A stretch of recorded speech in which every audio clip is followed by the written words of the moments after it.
Hola, ¿cómo están? Es un gusto volver a encontrarnos de esta forma. Primero, antes que nada, desear que estén todos bien con las condiciones que nos encontramos trabajando actualmente. Así que, sinceramente, espero que estén cuidándose mucho en sus labores cotidianas.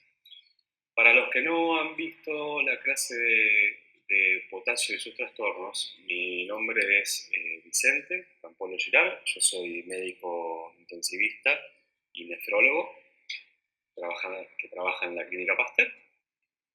Y bueno, en el marco del curso de posgrado de la Asociación Norpatagónica de Nefrología, avalado por la Universidad Nacional del Comahue, vamos a continuar abordando el tema de estado ácido-base. Digo continuar porque ya tengo la fortuna de partir desde las clases que dio Silvia Seti y Fernando Martínez, excelentes clases, como para poder continuar ampliando el tema, dado que es un tema sumamente vasto y que nosotros, como nefrólogos, tenemos que manejar fluidamente, dado que la mayoría de nuestros pacientes o la totalidad de los pacientes nefrológicos, en una u otra medida, van a tener trastornos del estado ácido-base, particularmente por un compromiso metabólico.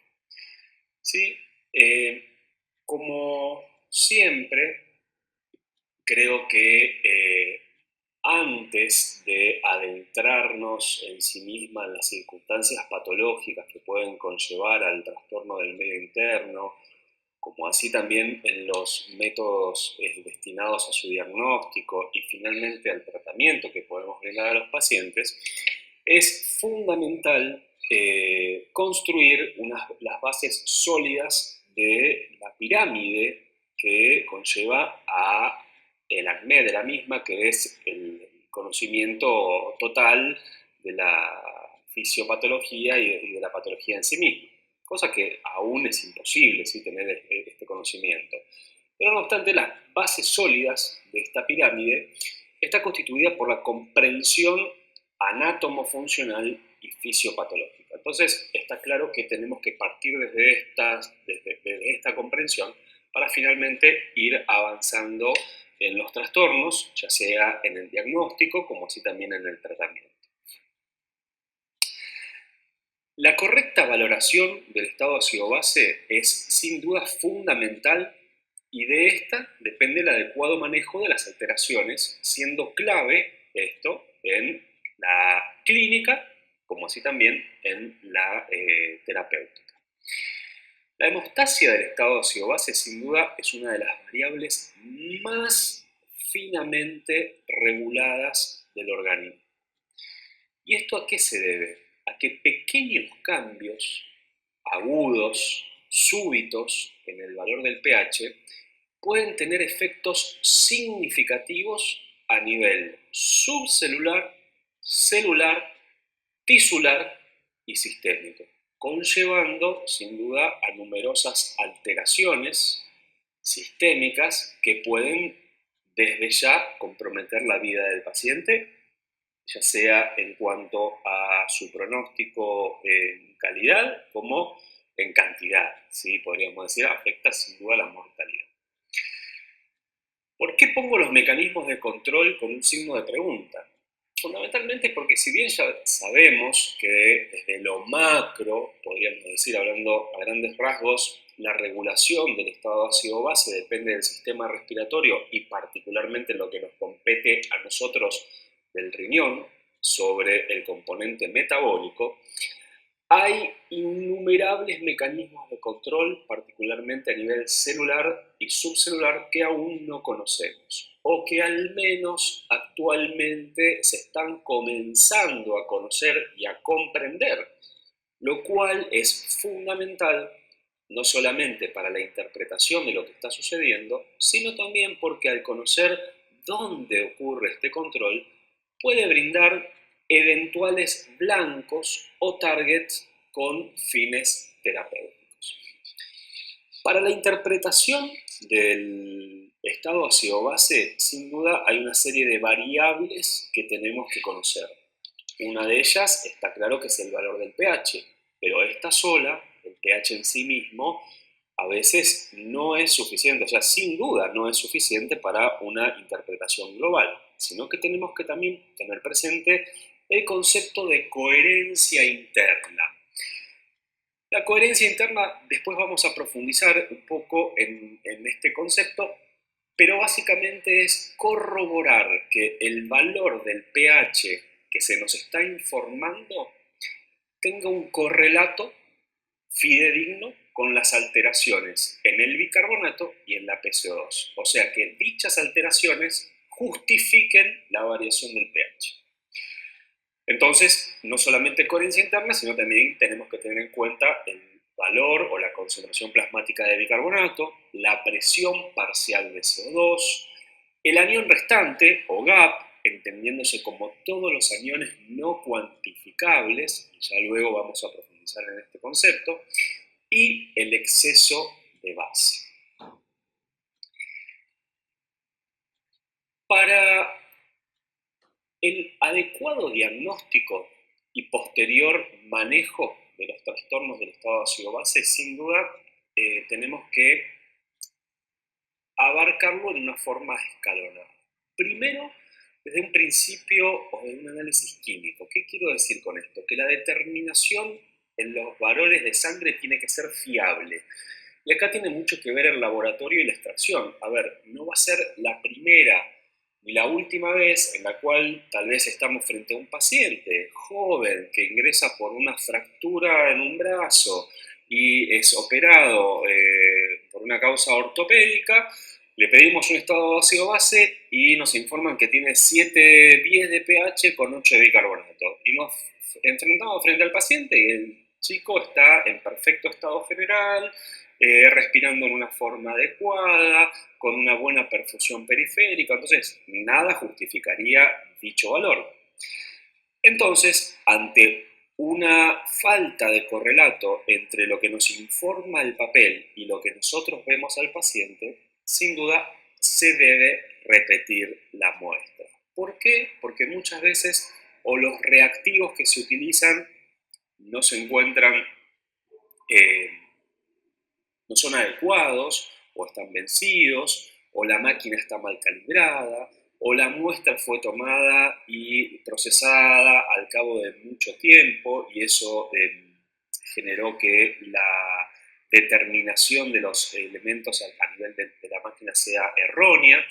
Entonces, nosotros tenemos que tener en cuenta el concepto de que no vamos a tratar una variable numérica, tenemos que tratar un paciente. Y dicha variable numérica, entendiéndose como el pH, el bicarbonato, etc., siempre tiene que ser puesto en el marco del paciente. Y acá es nuestro enfoque fisiopatológico.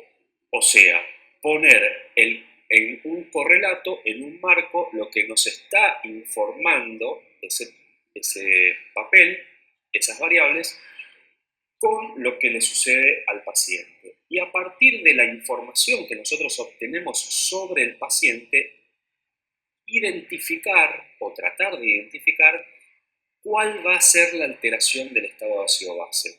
¿Sí? O sea, yo tengo un paciente que está cursando un cuadro infeccioso, probablemente un cuadro séptico, con shock séptico, y tengo una acidemia por una acidosis metabólica y tal vez porque está ventilado y ante esta situación no adecua adecuadamente la frecuencia respiratoria, también tenga una acidosis respiratoria. Entonces voy a tener una acidemia que podría estar justificada por una acidosis metabólica o por una acidosis respiratoria. Y si yo leo ese papel, tal vez sin ver al paciente podría interpretar que el trastorno primario fuera una acidosis respiratoria. Pero no obstante, si yo me paro frente al paciente, lo reviso, hago una adecuada anamnesis si puedo, hago un análisis global del mismo, interpreto que el causal inicial del problema ha sido lo metabólico y lo respiratorio es un epifenómeno tal vez de tipo idiosincrático. Entonces, siempre la información del estado ácido-base tiene que ser correlacionada y cotejada a partir de lo que le sucede al paciente. Nosotros no tratamos variables numéricas, sino que pacientes. Y para identificar la causa y tomar las decisiones terapéuticas en una forma adecuada, siempre está claro que la clínica es soberana.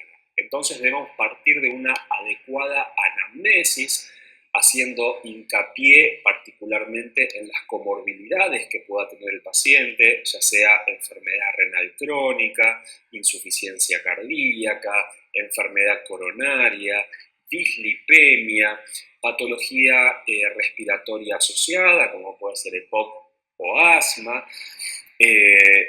indicios de algún proceso infeccioso en curso,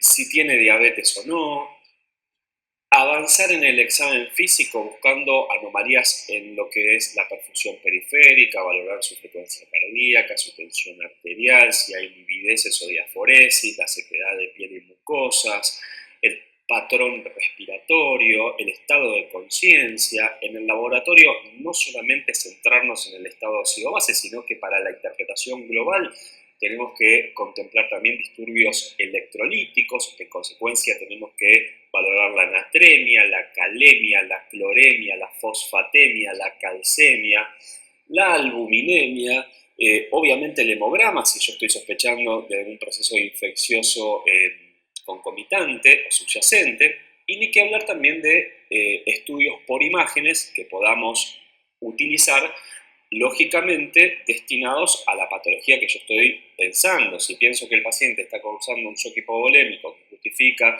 una acidosis metabólica por hipoperfusión ística y la causa es el shock hipovolémico, si tengo un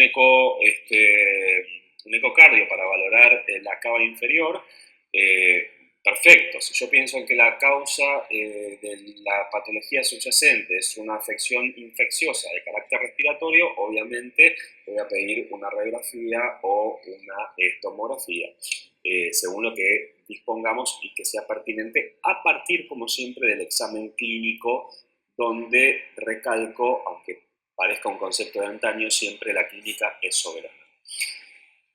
Ahora bien, para ir avanzando, sin duda, sabemos que el ion hidrógeno es un elemento altamente reactivo que puede interactuar con otros elementos, ya sea proteínas, enzimas, y de esta forma alterar estructuras proteicas y sin duda la función celular, tisular y sistémica.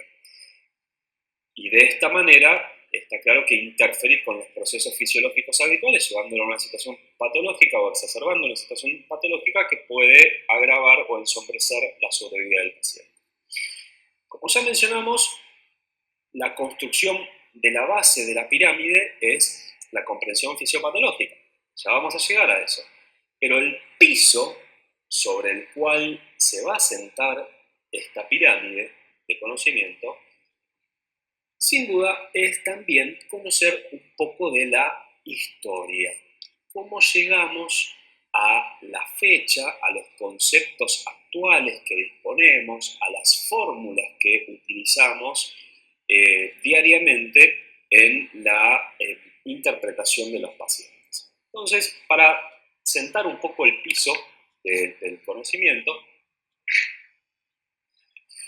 sobre el cual vamos a construir nuestra pirámide, debemos al menos conocer, tal vez anecdóticamente a mí porque me gusta la historia, de dónde surge todo lo que nosotros conocemos hasta la actualidad.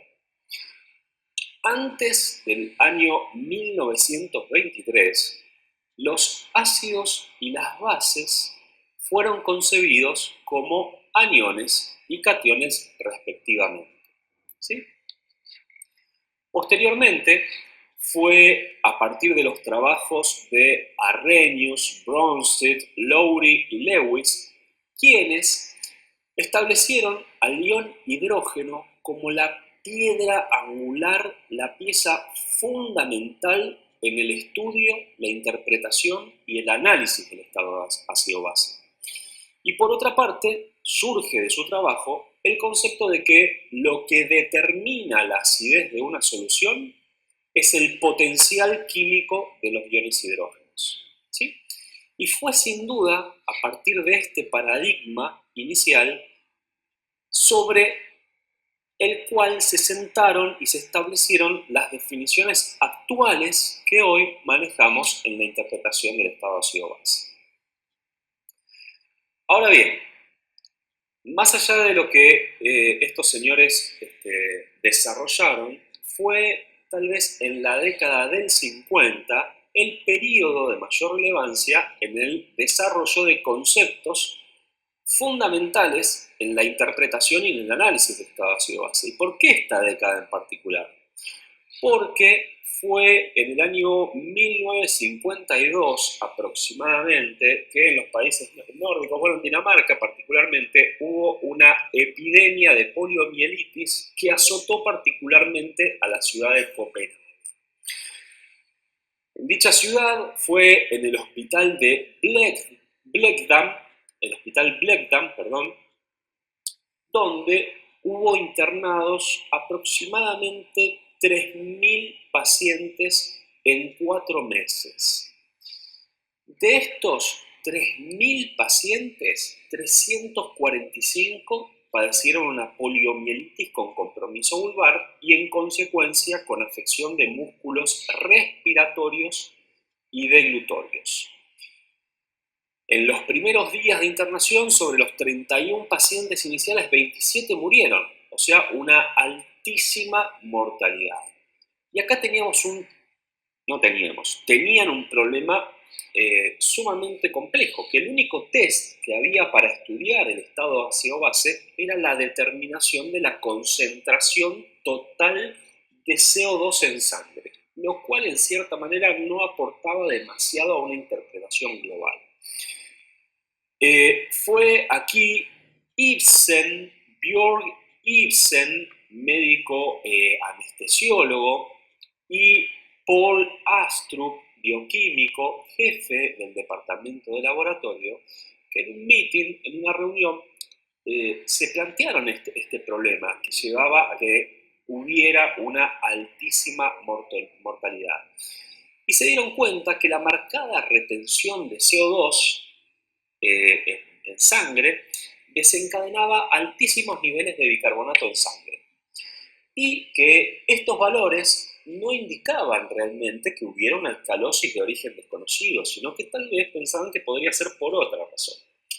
Acá, con todo este problema en sus manos, Ibsen tomó una paciente, una niña de 12 años, parapléjica, con ya compromiso ventilatorio severo, con una ventilación agónica básicamente y cianótica, con un severo compromiso de la perfusión tisular, y instrumentó su vía aérea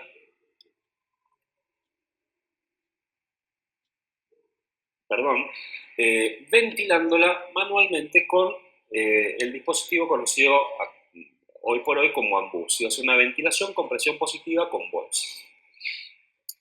De esta forma, la niña logró recuperarse, ¿sí? con una recuperación o una evolución favorable. Y fue a partir de este caso que se enrolaron 1.500 estudiantes de medicina y odontología, quienes brindaron a los pacientes internados un soporte ventilatorio de 165.000 horas. O sea, ellos durante 165.000 horas totales ventilaron a los pacientes. Y de esta forma se logró salvar a 100 pacientes. La selección de los candidatos para brindar el soporte ventilatorio se basó a partir de la medida de la medición de PCO2 en sangre. Y acá teníamos, para determinar la presión parcial, un problema. Entonces, para solucionar este problema, una compañía local fue que proporcionó al hospital un pequeño pHímetro, un medidor de pH. Y aplicando la ecuación de Henderson-Hasselbalch, usando el pH y el bicarbonato, la PCO2 pudo ser extrapolada mediante el uso de un nomograma, ¿sí? Entonces, de esta forma se pudo seleccionar o identificar a aquellos pacientes que le íbamos a brindar esta terapia.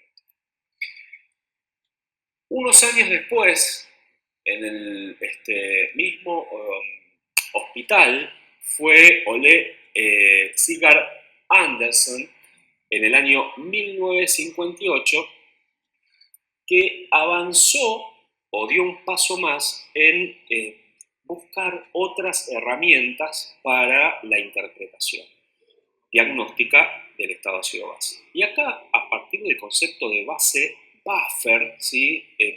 Aquella que tiene la capacidad de aceptar protones, englobando a la suma de aniones ácidos débiles en plasma que tuvieron esta propiedad, como son la hemoglobina, las proteínas plasmáticas, los fosfatos y el bicarbonato, fue él quien propone o promueve el concepto de exceso de base como una variable independiente del componente respiratorio, destinada tal vez a reemplazar al uso del bicarbonato plasmático en la interpretación inicial de estos trastornos.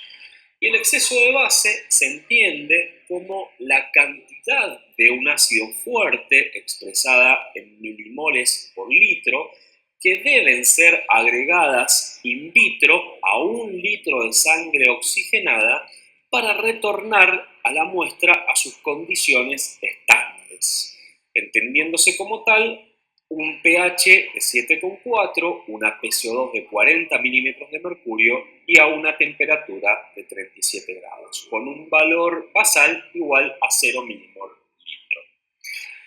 Ahora bien, en este punto se planteó una discusión en el año 65, un poquito más de que fue propuesto el concepto de exceso de base, que se denominó el gran debate transatlántico del estado ácido-base entre la escuela o el grupo de trabajo de Copenhague y el de Boston.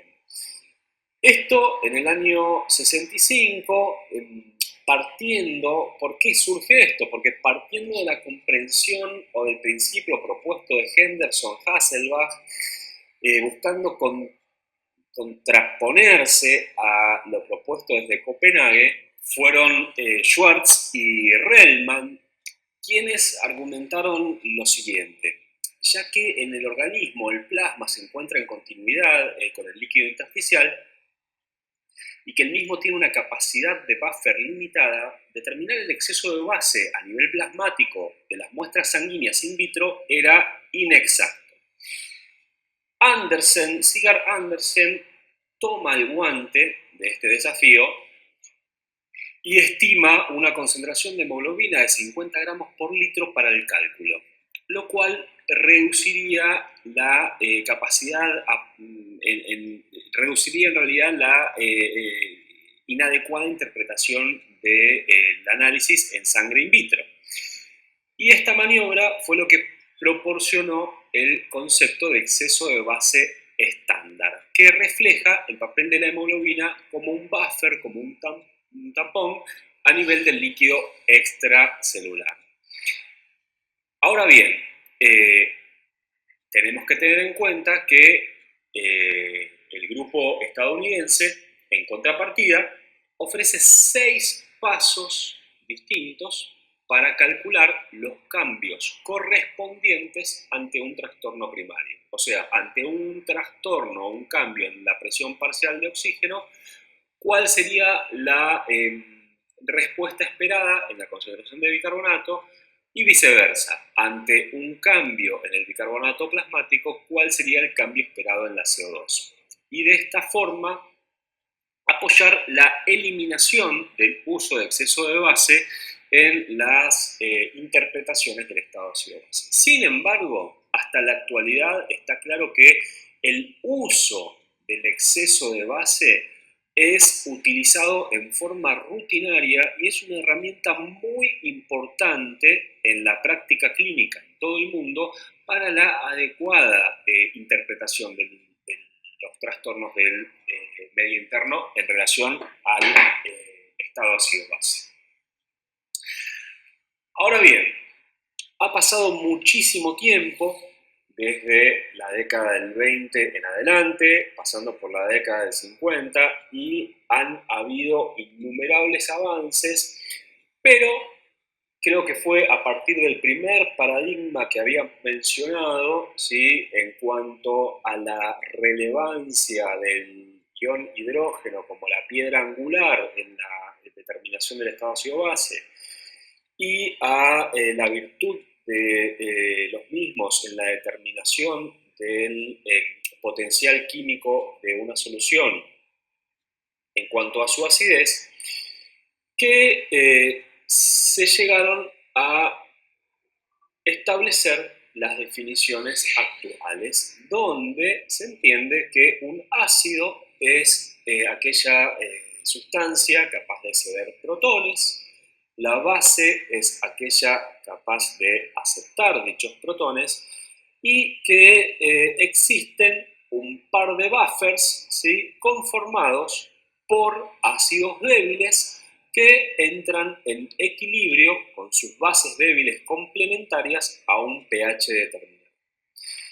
Y también, después de mucho tiempo, se ha logrado un consenso relativo en términos del rol de la presión parcial de dióxido de carbono como variable independiente en la concentración de iones hidrógenos en solución en virtud de la reacción química que queda expresada aquí en el slide. Ahora bien, cuando nosotros avanzamos en la interpretación del estado ácido-base, todos los métodos que utilizamos para describir las modificaciones químicas, ya sean cualitativas o cuantitativas, asociadas a los cambios que ocurren en la concentración de iones hidrógenos en los fluidos biológicos, se basan en el concepto de equilibrio, equilibrio químico. Y se entiende desde este punto el equilibrio como el estado químico en el que los reactivos y los productos están presentes en concentraciones que no tienen más tendencia a cambiar con el tiempo. Pero ¿qué pasa? La realidad es que este equilibrio en el organismo es inexistente, básicamente. Los sistemas biológicos que están implicados en el equilibrio del estado ácido-base nunca van a alcanzar un verdadero equilibrio, valga la redundancia, debido esto a la complejidad de las interacciones y mecanismos químicos subyacentes que van a regular cada uno de los elementos en cuestión. Entonces, en este punto, para avanzar en la interpretación, surge la aplicación de ecuaciones de equilibrio termodinámico, que parecen ser una herramienta adecuada para describir la fisiología del estado ácido-base independientemente, del método que específicamente sea empleado. Las ecuaciones que se utilizan parten tal vez de un conjunto de ecuaciones maestras de las cuales pueden derivar todas las variables, ¿sí?, independientemente del método empleado, y porque existe algo en común entre tales aplicaciones. Por ejemplo, la concentración total de sitios aceptores de protones en una solución, que vamos a llamar CD, como dice en la fórmula, va a estar determinada por la suma, digamos, a nivel de la concentración de sitios receptores de protones de especies carbonatadas, como bicarbonato, ion carbonato y la carbamina. El CI es la concentración de especies no carbonatadas, aquí vemos el promedio del número de sitios aceptores de protones por cada una de las moléculas implicadas. Y la D es la función de la diferencia, conocida diferencia Ricci, entre protones e hidróxidos. Entonces, el uso de ecuaciones del equilibrio termodinámico, propuesto en primera instancia por Henderson, no solo ha representado uno de los primeros métodos, sino también, sin duda, uno de los métodos más comunes a la hora de analizar el estado ácido-base, y esto durante décadas. Ahora, teniendo presente que a un pH fisiológico la contribución de elementos distintos al bicarbonato, o sea, de los carbonatados diferentes al bicarbonato, es insignificante, y también la de los tampones no carbonatados, la ecuación se puede simplificar de la siguiente manera, donde la concentración total de aceptores va a ser igual a la de bicarbonato plasmático. De esta forma, Henderson, tras aplicar la ley de acción de masas, deriva u obtiene una ecuación donde se relaciona la concentración de protones con la concentración del par de bases CO2 y bicarbonato. Henderson posteriormente utiliza la convención de Sorensen y expresa la concentración de protones en términos del logaritmo en base 0 o pH, formando así la conocida ecuación de Henderson-Hasselbalch, donde ese es el cociente de solubilidad de la CO2 y el pK es el logaritmo de la constante de disociación. Esta ecuación se basa en el principio isohídrico, lo cual incluye un componente respiratorio y metabólico relacionado con el cual la concentración de hidrógeno libre en soluciones se expresa como el menos logaritmo o pH. Según esta ecuación, los cambios en el pH plasmático van a depender solamente del par de buffers CO2 y bicarbonato. Y tenemos que tener presente que la ecuación de Henderson-Hasselbalch es un modelo adecuado para la caracterización del estado ácido-base en el plasma si contemplamos la presencia de varias condiciones. Por una parte, que el sistema debe estar completamente en equilibrio con la atmósfera o controlado por un sistema de ventilación, de modo que la CO2 permanezca constante y que el bicarbonato no cambia de forma, por lo cual sus concentraciones analíticas y de equilibrio permanecerían idénticas. El logaritmo de la relación de la concentración plasmática de bicarbonato y la PCO2 guardaría una relación directa y lineal con el pH, de acuerdo a la ecuación que mencionamos. Y se supone que tanto el bicarbonato como la PCO2 constituyen el sistema buffer mayor, ¿sí? Que establece la concentración de todos los demás pares de buffers conjugados de carbonato y no carbonato. Y finalmente, que los distintos elementos, buffers distintos a la CO2 y la de carbonato, como inclusive la albúmina, y los no carbonatados podrían omitirse de la ecuación, lo cual le confiere cierta inexactitud, podríamos decir, que después va a ser valorado esto y modificado por la interpretación propuesta por Stewart, que la vamos a mencionar y la vamos a desarrollar un poco más adelante.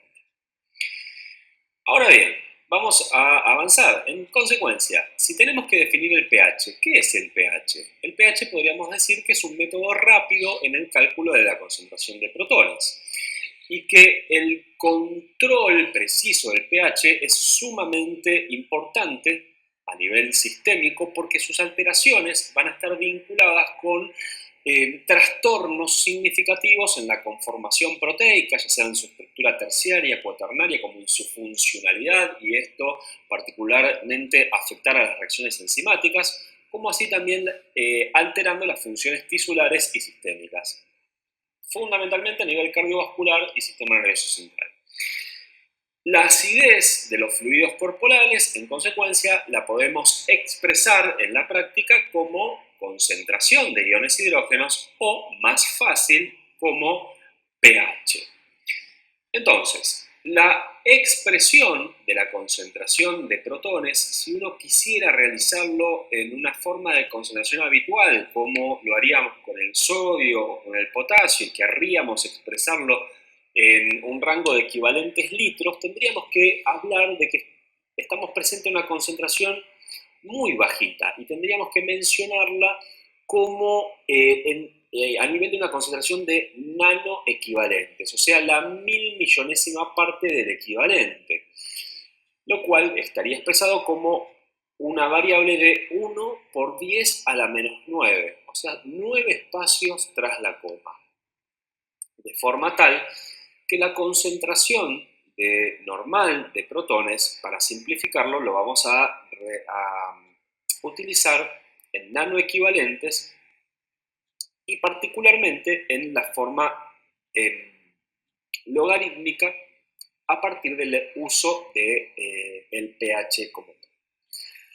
Ahora bien, ¿qué ven en la siguiente relación? Si partimos de la concentración normal de protones de 40 nanoequivalentes, que coincide con un valor de pH de 740, vamos a ver que por cada descenso en la concentración de bicarbonato va a haber un incremento en el valor de pH y que por cada aumento en la concentración de protones va a haber un descenso en el valor del pH. Esto quiere decir de que guardan una relación directa pero inversa, sobre la cual podemos ver lo siguiente: por cada un nanoequivalente por litro que aumente el valor de protones, va a haber un descenso en 0.01 unidad de pH, ¿sí? El cambio, entonces, de 0.01 unidad de pH va a correlacionarse con una modificación inversa de un nanoequivalente por litro. De esta forma, el incremento en la acidez, que se debe al aumento en la concentración de protones, se va a manifestar como un descenso en el valor del pH. Y el incremento de la alcalinidad, o sea, el descenso en la concentración de protones, se va a manifestar mediante el aumento del pH. Cuando hablamos de pH normal, tenemos que entender que se establece en un rango muy estrecho, como mencionamos inicialmente. Uno en la literatura va a leer entre 7.35 y 7.45, pero tenemos que tener presente que cuanto más estrecho, más preservadas van a estar todas las funciones que pueden estar alteradas cuando este rango se modifica. En consecuencia, creo que el valor normal debería ser interpretado como un valor establecido entre 7.38 y 7.42, o sea, una concentración de protones normal de 40 nanoequivalentes litros con un rango de variabilidad entre 44 y 38 nanoequivalentes litros. Otro punto que tenemos que remarcar es el concepto de acidemia y alcalemia. Acidemia entendemos como un valor de pH menor a 7.38 y alcalemia por encima de 7.42. De esta forma entendemos que no es lo mismo hablar de emia que de osis, o sea, el sufijo emia es distinto al sufijo osis. EMIA habla en sí misma de la variación de un determinado elemento en sangre. Y OSIS va a hablar del trastorno subyacente, ya sea metabólico o respiratorio, que puede modificar el pH o no, dependiendo de la existencia de un mecanismo de compensación o de un trastorno contrapuesto asociado, ¿sí? Entonces, si yo tengo un paciente que tiene 740 de pH, no quiere decir nada, no quiere decir que esté en una situación de normalidad, sino que puede tener una acidosis metabólica y una alcalosis respiratoria concomitante, y que la situación sea extremadamente grave, ¿sí? Por ejemplo, un paciente que tiene 740 de pH y tiene un proceso infeccioso con una peritonitis, lo cual hace que tenga un bicarbonato de 15, ¿sí? Y lógicamente por su situación de severidad está ventilado. Y por un error interpretativo, un error en el manejo, yo programo en la ventilación mecánica una frecuencia respiratoria muy alta que lleva a que el nivel de CO2 disminuya drásticamente y estoy generando una alcalosis respiratoria concomitante. Entonces, voy a estar en presencia de una acidosis metabólica por la patología subyacente y una alcalosis respiratoria iatrogénica, que determina que el pH de ese señor fuera de 740, lo cual está claro que este individuo no podría estar nunca caminando por la calle a pesar de tener un pH normal, ¿sí? Ahora bien, la correlación entre el pH y la concentración de bicarbonato dijimos que es inversa y lineal en el rango de 720 a 750. Pero por fuera de ese rango, la relación va a dejar de ser lineal para ser una relación exponencial, la cual se va a establecer a partir de una fórmula, ¿sí?, que surge a partir, por ejemplo, cuando el pH es menor de 720, la concentración de protones se va a calcular de la siguiente manera. Tomando 40 como valor normal, se multiplica por 1.25 elevado a la n. Y n es el número de veces en el cual el pH disminuyó en 0.1 unidad. Por ejemplo, si yo tengo un paciente que tiene 6,9 de pH, entiendo que 740 es el valor normal, disminuyó 740, 730, 720, 710, 7, 6,9. O sea, 5 unidades. Entonces, para el cálculo de la concentración de protones tendría que ser 40 por 1,25 a la elevado a la 5. En contraposición, la relación también deja de ser lineal y pasa a ser exponencial cuando estamos en presencia de una alcalemia, o sea, con un pH por encima de 750. Pero acá el factor de corrección es 0,8 elevado a la n con la misma interpretación. Lógicamente esto son datos para que conozcamos y tengamos en cuenta. No vamos en la práctica clínica ante un paciente que tiene 6,9 de pH a hacer todo este cálculo. Lo que vamos a hacer es desde ya interpretar qué le está pasando al paciente y rápidamente enfocarnos en guiar una terapéutica adecuada, porque ante esta situación de severidad lo que nos importa es preservar al paciente más que hacer cálculos de qué concentración de proteínas tiene. Ahora bien, para seguir avanzando desde el aspecto químico, ya sabemos que un ácido es aquel elemento que tiene la capacidad de ceder protones y una base aquel que tiene la capacidad de ganarlos. Como mencionamos, la concentración normal de protones es de 40 nanoequivalentes por litro y que mantiene un rasgo de linealidad y de carácter inverso siempre con el pH entre valores de 720 y 750. Por fuera de esos valores, la relación ya deja de ser lineal y pasa a ser exponencial, ¿sí? Como ya mencionamos, acá hacemos el ejemplo que detallamos hace un ratito, donde por debajo de 720 se multiplica 40 por 1,25 elevado a tantas veces hay una variación en 0,1 unidad del valor del pH, ¿sí? Fíjense como si aplicamos ese cálculo que mencionamos, la concentración de protones sería de 122 nanoequivalentes por litro. Por otra parte, en una situación de alcalemia, por encima de 750, el factor de corrección es 0,8.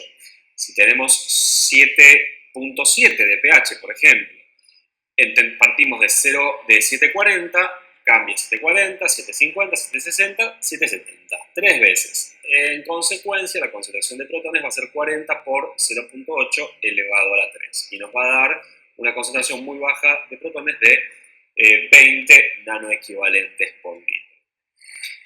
Ante una situación de regulación del equilibrio ácido-base, nosotros ante una sobrecarga de ácido podemos responder de dos maneras, o perdiendo ácido o ganando bases. Y ante una sobrecarga de álcalis podemos o perder bases o ganar ácidos. Y si entendemos esta ecuación tan simple que surge de la ecuación de Kaiser-Bleich, donde se establece la concentración de protones como la relación de la variable 24 por PCO2 sobre bicarbonato, va a ser muy simple comprender cuáles van a ser las respuestas compensatorias. Por ejemplo, si nosotros estamos en presencia a una acidosis metabólica, o sea, hay un descenso en la concentración de bicarbonato, lo que esperamos es que exista un descenso en la concentración de PCO2 para que la concentración de protones se mantenga constante. Al organismo lo que le importa es mantener el pH dentro de un rango normal, o sea, la concentración de protones dentro de un rango normal por todo lo que conlleva su alteración. En consecuencia, para mantener esa concentración normal, si en el denominador hay un descenso en una variable, en el nominador va a haber también un descenso. Si hay un aumento, en contrapartida, el denominador, sobre el nominador va a haber también un aumento. ¿Qué quiere decir? Que si baja el bicarbonato, hablando en criollo, debe bajar la PCO2.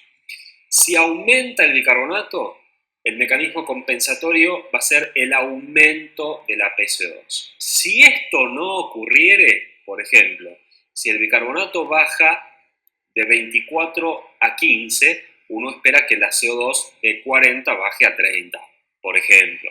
Después hay mecanismos para calcular cuál va a ser el descenso correcto. Pero si el bicarbonato baja de 24 a 15 y la CO2 se mantiene en 40, que uno dice, tiene una CO2 normal. No, la CO2 debería haber bajado para mantener la concentración de protones. Si esto no sucedió, vamos a estar en presencia de un trastorno mixto, o sea, de una acidosis metabólica y una acidosis respiratoria. Lo mismo ocurre si baja el bicarbonato y la CO2 no baja ni se mantiene igual, sino que aumenta. También estamos en presencia de una acidosis metabólica y de una acidosis respiratoria. Consecuencia, para continuar avanzando sobre lo que es la regulación del equilibrio ácido-base, nos tenemos que familiarizar con conceptos de sistemas buffers, del manejo de los ácidos volátiles y del manejo de los ácidos fijos. Si partimos de la ecuación de Kaiser-Bleich, donde tenemos que la concentración de protones es igual a 24 por la reacción existente entre la PCO2 y la concentración de bicarbonato, vamos a entender que la concentración de protones no depende de los valores absolutos de PCO2 y de bicarbonato, sino que particularmente depende de la relación existente entre ambos.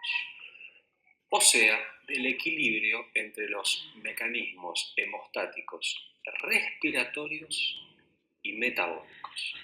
De esta forma, los mecanismos de compensación son los destinados a mantener estable la relación entre PCO2 y bicarbonato. ¿Con qué objetivo?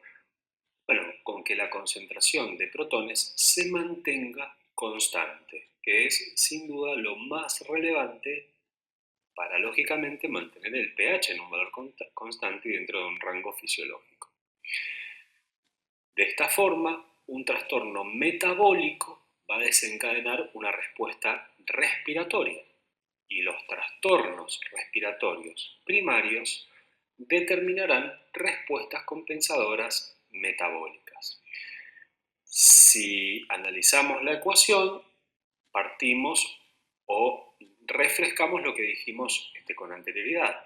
Si estamos en presencia de una acidosis metabólica donde hay un descenso en el valor de bicarbonato, para que la concentración de protones se mantenga en un rango normal o cercano a la normalidad, debe haber un descenso en la presión parcial de CO2. Y viceversa, si hay un incremento en la concentración plasmática de bicarbonato que condiciona una alcalosis metabólica, la respuesta compensatoria determinará que exista un aumento en la presión parcial de CO2. Tenemos que tener en cuenta que existen limitaciones fisiológicas y que nunca un mecanismo compensatorio va a llevar la concentración de protones a valores normales, sino que lo acercan al rango normal. Nunca un mecanismo compensatorio actúa en forma suficiente para llevar al pH a un valor normal. Hay excepciones a la regla que posteriormente la mencionaremos, pero esto es importante de comprender, porque si tenemos un paciente que tiene un bicarbonato de 15 y tiene un pH de 7,40, nunca debemos pensar que hay un mecanismo compensatorio respiratorio que lleva al pH al valor normal, sino que existe concomitantemente un trastorno respiratorio asociado, o sea, una acidosis metabólica y una alcalosis respiratoria asociada. Si avanzamos y repasamos las principales amenazas al pH, vamos a tener distintos elementos conformados por ácidos que se forman en distintos procesos metabólicos. Por ejemplo, los ácidos volátiles. ¿Qué entendemos por ácido volátil? Particularmente el CO2, que es el producto final de la oxidación de los hidratos de carbono, ácidos grasos y aminoácidos. Este ácido, por la capacidad de reaccionar con el agua y formar ácido carbónico, que a su vez se va a disociar a partir de la siguiente ecuación en protón y bicarbonato. El dióxido de carbono es un gas, como bien sabemos, que puede o se elimina a través de los pulmones. Y fíjense que por día se produce una cantidad suficiente de CO2 como para añadir 150.000 miliequivalentes de protones a los líquidos corporales, lo cual, si no hubiera mecanismos compensatorios, determinarían efectos catastróficos para el pH. O sea que inexorablemente, en consecuencia, debe haber mecanismos compensatorios que se encarguen de mitigar, de neutralizar, de amortiguar esta carga de protones que se adicionan a partir de la producción de CO2 hacia los líquidos corporales. Otra de las amenazas está constituida por los ácidos fijos, por ejemplo, el sulfúrico, que es producto final de la oxidación de aminoácidos que contienen azufre, como por ejemplo cisteína y metionina, ácido fosfórico, producto final del metabolismo de los fosfolípidos, los ácidos nucleicos, fosfoproteínas, fosfoglicerol, y su producción varía de acuerdo a la dieta, siendo aproximadamente por día responsables de adherir 50 a 100.000 equivalentes de protones. Estos ácidos fijos, en condiciones fisiológicas, la realidad que, dado que el aporte de protones que determina es mínimo, cobran relevancias particularmente en situaciones patológicas, como en nuestro caso, los pacientes con enfermedad renal crónica. Digo en nuestro caso porque son los pacientes que vamos a manejar en nuestra práctica cotidiana. Y por otra parte, los ácidos orgánicos. Estos son tal vez los que con mayor frecuencia vemos en las consultas, particularmente en el marco del paciente crítico, aquellos que debemos arribar a la terapia intensiva para responder a una interconsulta, nos encontramos que el paciente crítico generalmente va a tener una acidosis metabólica como consecuencia de un cuadro de hiperlactacidemia, o en situaciones de cetoacidosis diabética o cetoacidosis por ayuno o cetoacidosis alcohólica, donde hay un aumento de la producción del acetoacetato y el beta-hidroxibutirato. ¿Sí? La regulación del pH. En una forma macro, o sea, sistémica, los órganos que se encuentran encargados de regular el pH son riñones y pulmones. No obstante, también hay distintos sistemas buffers localizados en los líquidos corporales, que constituyen la defensa inmediata, rápida, ante los cambios súbitos en el pH que procuran amortiguar los cambios en ácidos y bases para que no se produzcan modificaciones significativas en el pH. Estos mecanismos de defensa tienen la particularidad de estar constituidos por ácidos débiles, entendiendo como ácidos débiles aquellos que se encuentran disociados 50-50, mitad y mitad, o sea, parcialmente disociados, en una forma capaz de aceptar protones y en una forma capaz de ceder protones dentro de un rango de pH determinado. Partiendo de la ecuación de Henderson-Hasselbalch a partir de la ley de acción de masas, vamos nuevamente a llegar a la fórmula de pH, siendo igual al pK, o sea, el valor del pH en el cual el ácido se encuentra parcialmente disociado, más el logaritmo de la forma aceptora y dadora de protones. El pK es el valor del pH en el cual el ácido débil está parcialmente disociado. Un ácido débil es más efectivo como buffer cuando el pH de la solución se encuentra próximo a su pK. El pK del ácido, entonces, cuanto más próximo al pH se encuentre, del medio de la solución en que se encuentra, va a determinar que ese ácido se encuentre parcialmente disociado en una forma aceptora y en una forma dadora de protones. De esta manera, rápidamente tiene la capacidad de amortiguar las variaciones del pH de la solución que lo rodea. Si hay un aumento en la concentración de protones, rápidamente lo capta. Si hay un descenso en la concentración de protones, rápidamente los cede para mantener el pH dentro de su rango normal.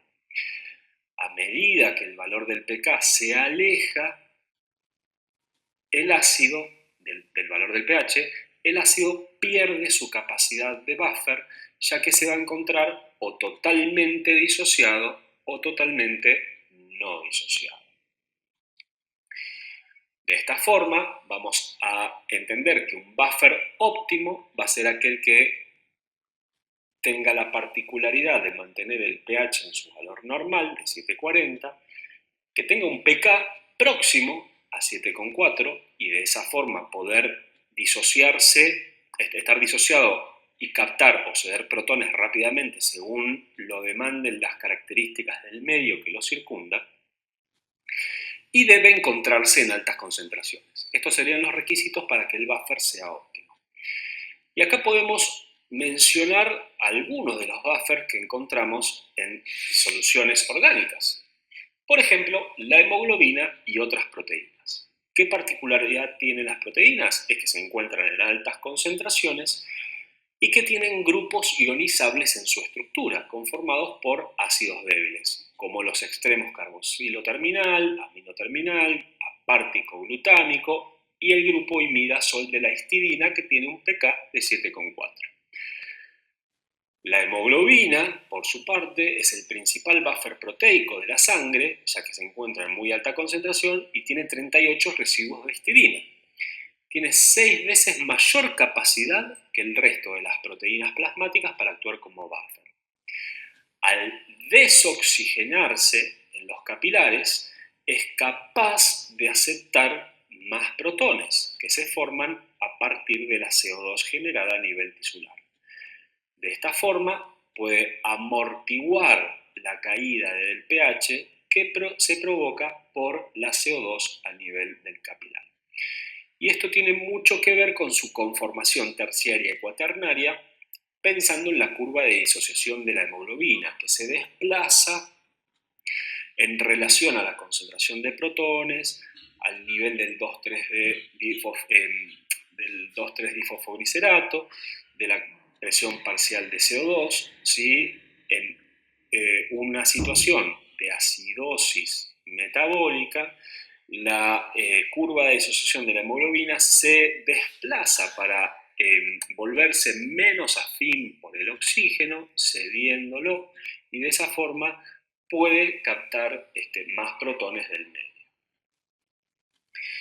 Los fosfatos son ácidos débiles, tienen un pK bajo de 6,8, o sea, alejado al 7,4 del pH plasmático, pero también tenemos que tener en cuenta que no todos los líquidos corporales presentan una concentración suficiente de este elemento para que sea efectivo. Por ende, tiene mayor efectividad a nivel del líquido intracelular, donde se encuentra en una mayor concentración, y el pH a nivel del líquido intracelular es más bajo y cercano a su pK. Y por otra parte, también es más efectivo a nivel del líquido tubular renal, donde se encuentra también en altas concentraciones y el pH es más bajo, ¿sí? Entonces la relevancia como buffer, como elemento amortiguador de los fosfatos, es más significativa dentro de la célula y a lo largo de la nefrona.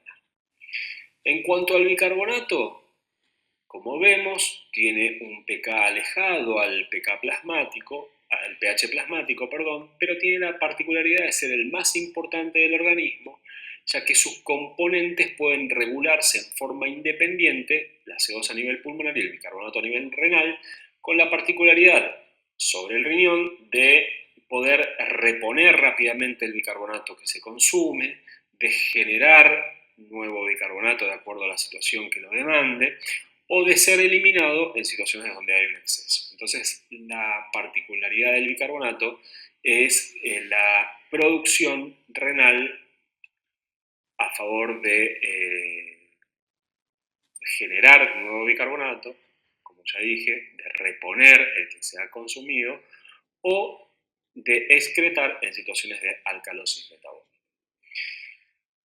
En cuanto al metabolismo de la CO2, como ya dijimos, el aumento de la presión parcial de CO2 es sensado a nivel de distintos quimiorreceptores que son estimulados para favorecer la ventilación alveolar y de esta manera poder ser eliminado del organismo por hiperventilación. Ahora, no vamos a hablar mucho de lo pulmonar, sino que nos vamos a centrar fundamentalmente en lo nefrológico, que creo es la razón por la cual me están escuchando en esta charla. Bueno, detallar qué ocurre a lo largo de la nefrona en cuanto al manejo del bicarbonato. A nivel del túbulo contorneado proximal ocurre la reabsorción de la mayor parte del bicarbonato filtrado. Básicamente, el 80% del bicarbonato que se filtra es reabsorbido a este nivel. Por otra parte, este sector de la nefrona es el encargado de producir y secretar amonio. Luego, a nivel de la rama gruesa de la asa de Henle, es donde se reabsorbe la segunda fracción más grande de bicarbonato, aproximadamente un 10 al 15% de la carga filtrada. Y finalmente es a nivel del túbulo contorneado distal y del túbulo colector, o sea, bien en la nefrona distal, donde se va a reabsorber casi la totalidad del bicarbonato que resta, más el secretado por parte de las células intercaladas tipo A. Se produce el ácido titulable al mismo nivel y se secreta bicarbonato por parte de las células intercaladas tipo B. No se preocupen que cada uno de estos detalles, cada uno de estos mecanismos celulares, los vamos a ir profundizando posteriormente. Entonces, la concentración del bicarbonato plasmático se va a regular particularmente por 3 mecanismos. Primero, se recupera el bicarbonato filtrado.